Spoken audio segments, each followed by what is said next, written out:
नमस्कार, मी मनीषाच रेसिपीमध्ये तुम्हा सर्वांचं स्वागत करते। आता दिवाळी जवळ आलेली आहे आणि दिवाळी म्हटली की भरपूर फराळ बनवला जातो आणि भरपूर प्रकारचा फराळ पण बनवतो। त्यातलाच एक पदार्थ आज आपण बनवणार आहोत, तो म्हणजे गुळाची सांजुरी। तर त्यासाठी मी आता घेणार आहे 2 कप रवा आणि तो आपल्याला छान चाळून पण घ्यायचा आहे। 1 कप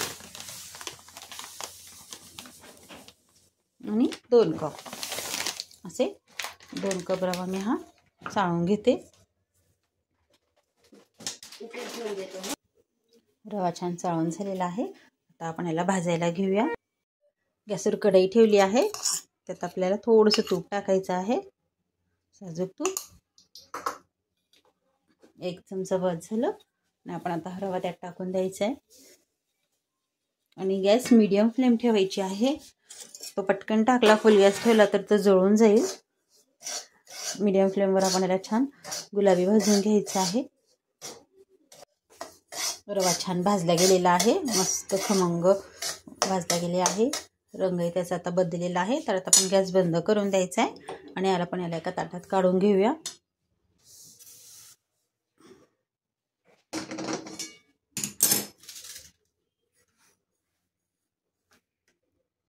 रवा तर आपला छान भाजून झालेला आहे आणि आता आपल्या आज गुळाच्या सांजुऱ्या आहेत, तर आता आपल्याला त्याला गुळ लावायचा आहे। तर मी योग्य प्रमाणातच आपण तो गुळ घेणार आहोत। 2 कप रवा घेतला होता आपण, तर त्यासाठी आपल्याला 2 कपच गुळ घ्यायचा आहे, पण दुसरा कप जो आपण भरणार आहोत तो अगदी थोडा कमी भरायचा। तर हा 1 कप मी भरून घेतलेला आहे। गुळ जरा कापूनच घेतलाय। एका भांड्यात टाकून घेऊया आणि दुसरा कप जो आहे तो थोडासा हलका भरायचा। जर गोड आवडत असतील तर तुम्ही फुल पण भरून घेतला तरी चालेल। या पद्धतीने आपल्याला गुळ घ्यायचा आहे आणि आता ह्या गुळाला प्रमाण घ्यायचं आहे आपल्याला। 1.5 कप पाणी घालूया, 1 कप आणि अर्धा कप। आता आपण हे गॅसवर उकळायला ठेवणार आहोत। पहिले याचं पाणी करून घेऊया, छान वितळून घेऊयात गुळाला। गुळ पूर्णपणे वितळून गेलेला आहे, त्याचं पूर्ण पाणी झालेलं आहे। आता आपल्याला याला गाळून घ्यायचं आहे पाक करण्यासाठी। ज्या कढईत रवा भाजला होता त्याच कढईत या गुळाच्या पाण्याला गाळून घ्यायचं आहे। हे चहाच्या गाळणीने गुळाचे पदार्थ करताना नेहमी गुळाचं पाणी करून असं गाळून घ्यायचं पाक करण्यापूर्वी। यातली माती थोडीफार कण काही असेल तर ते निघून जातं। तर आपण गॅस फुल करून यात मोठ्या कढईत छान त्याचा पाक करून घ्यायचा आहे। मस्त उकळून घेऊया याला। पाक आपला आता छान झालेला आहे। आपल्याला खूप अगदी गोळीबंद कडक पाक पण नाही करायचा आहे आणि कच्चा पण नाही राहू द्यायचा। अगदी एकतार येईल असं पाक करायचा आहे। पाक छान झालेला आहे। आता आपण गॅस बंद करून द्यायचा आहे आणि आता आपण टाकणार आहोत 2 चमचे साजूक तूप, जेणेकरून आपला जो सांजुरीचं मोहन म्हणूयात किंवा सांजा म्हणूयात तो खूप छान होईल। हा आपल्याला गुळाचा पाक आपल्याला भाजलेल्या रव्यात टाकायचा आहे।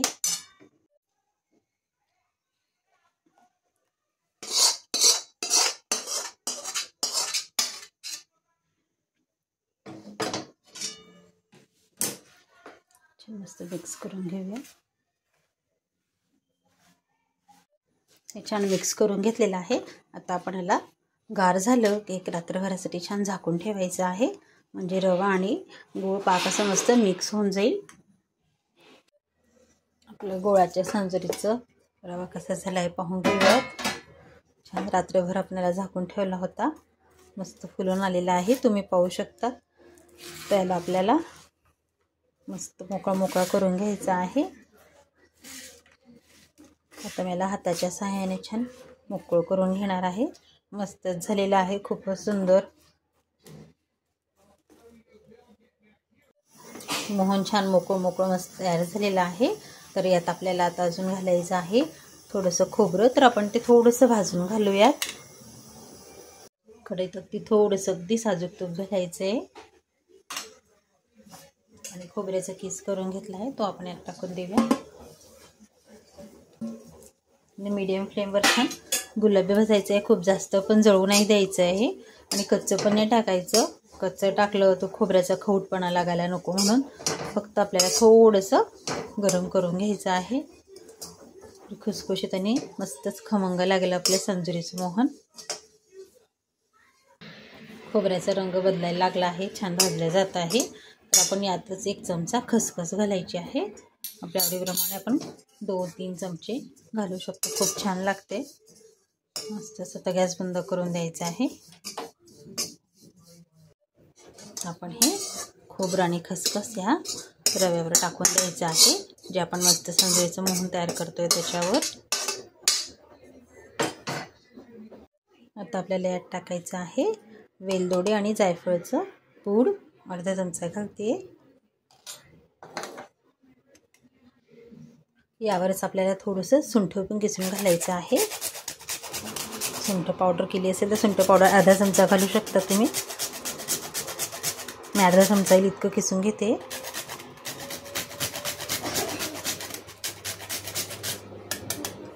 मस्तच ते पुन्हा छान मिक्स करून घ्यायचं आहे.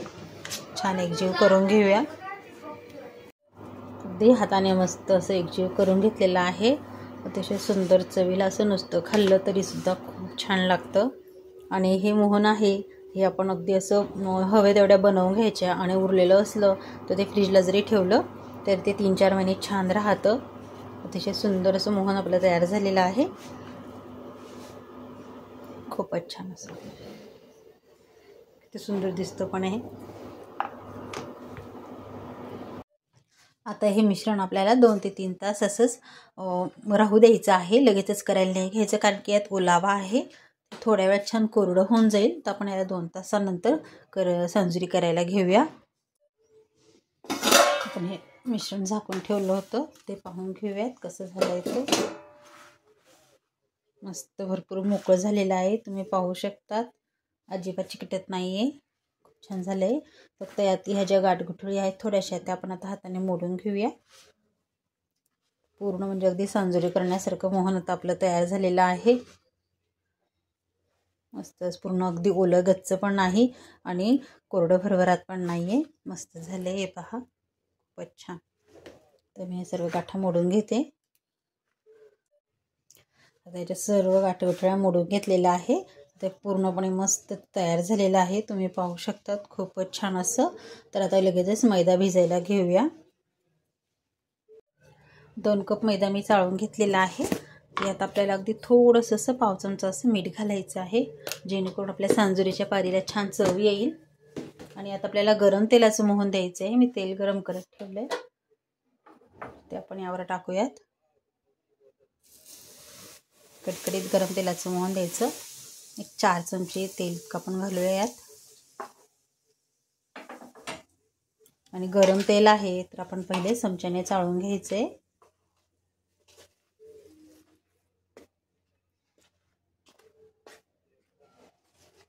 छान मोहन लावून द्यायचं आहे.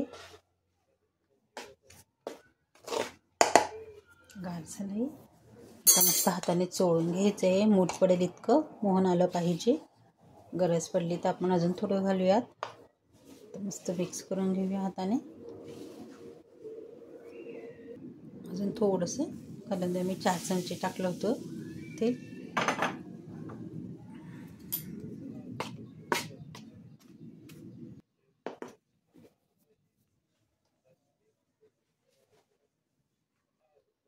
मोहन छान लागलेलं आहे, मूठ पडते, तुम्ही पाहू शकता. हे पहा मस्तच. आता आपण थोडं थोडं पाणी घालून घट्टसर गोळा मळून घ्यायचा आहे.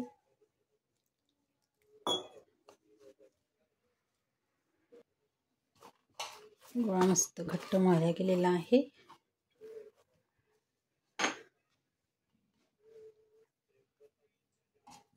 थोडंसं तेल लावून आपण याला 10 मिनिटासाठी झाकून ठेवूया.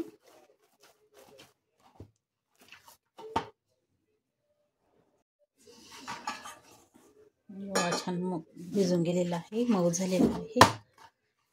आपण पटापट संजुऱ्या करून घेऊया. याचं मोहन करण्यासाठीच जरा वेळ लागतो, बाकी एकदम मग पटापट होतात छान. त्यात लगेचच करूयात. आपल्याला याचे छोटे छोटे पुरीसारखं लाटून घ्यायचं आहे.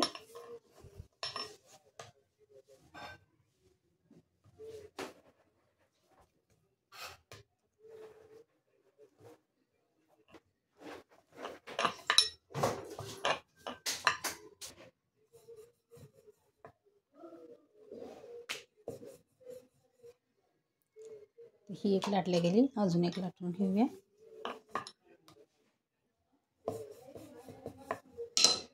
दोन पुऱ्या अशी लाटून घेतल्या. आपण आधी यावर मोहन ठेवूया.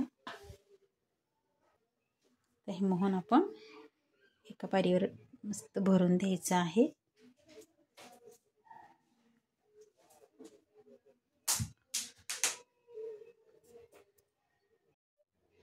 आणि मग आजूबाजूला आपण दूध लावून द्यायचं आहे थोडंसं.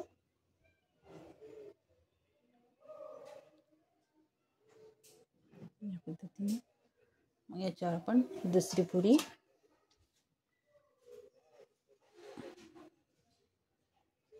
दाबून द्यायची आणि फिरकीच्या सहाय्याने आजूबाजूच्या कडा कट करून घ्यायच्या आहेत.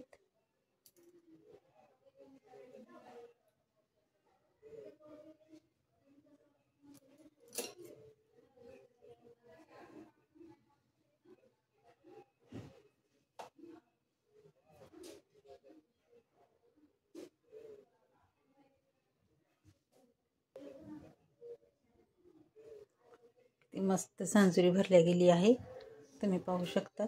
आता या पद्धतीनेच आता मी एक 8-10 सांजुऱ्या भरून घेते, मग तळायला घेते. सांजुऱ्या लाटून झाल्या की ते अशाच उघड्या न राहू देता एक 5-5, 10-10 लाटून घ्यायचे आहे आणि एका कापडावर ठेवून असं झाकून द्यायचं आहे. एक 7-8 झाल्या की आपण तळायला घेणार आहोत. तेल तापत ठेवलं आहे, तेल छान तापलं आहे. तर आता आपण स्टोवची फ्लेम आहे ती थोडी मीडियम ठेवूया आणि जी पहिली आपण तयार करून घेतली, पहिली लाटली आहे ती सांजुरी पहिले तळायला टाकूयात.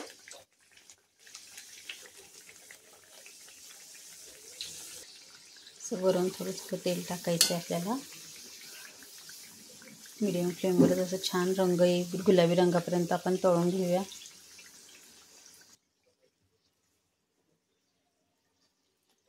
भरपूर मोहन भरलेलं आहे, भरपूर मोहनची सांजुरी छान लागते. मस्त फुगून आलेली आहे, तुम्ही पाहू शकता. खूपच छान दोन्ही बाजूने छान मस्त गुलाबी भाजल्या गेल्या, तळल्या गेल्या आहेत. ह्या यांना खूप तेलही नाही लागत, तुम्ही पाहू शकता. अजिबात तेलकट नाही झालेल्या, मस्त झालेल्या आहेत.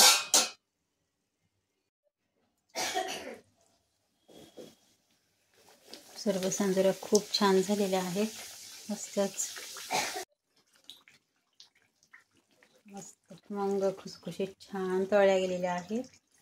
या पद्धतीनेच आता आपल्याला सर्व करून घ्यायचे आहे.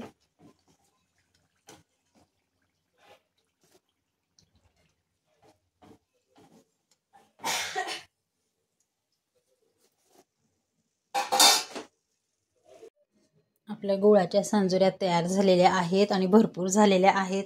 अतिशय चविष्ट, खुसखुशीत आणि खमंग अशा झालेल्या आहेत.